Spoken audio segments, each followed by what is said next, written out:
ทิพย์ประภาใสและคุณพลอยประภาใส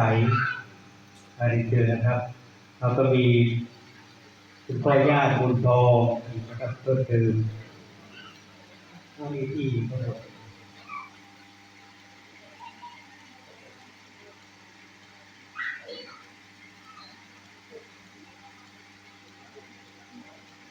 ตรงสุดท้ายก็ตรงฝากนะครับ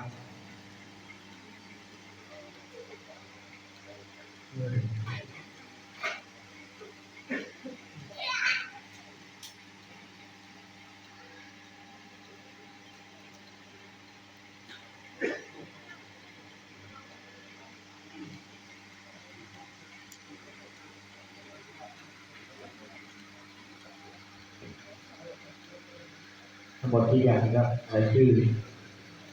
แล้วก็มีตรงฝากที่เหลือนะครับอาจจะผ้าเพื่อเตรียม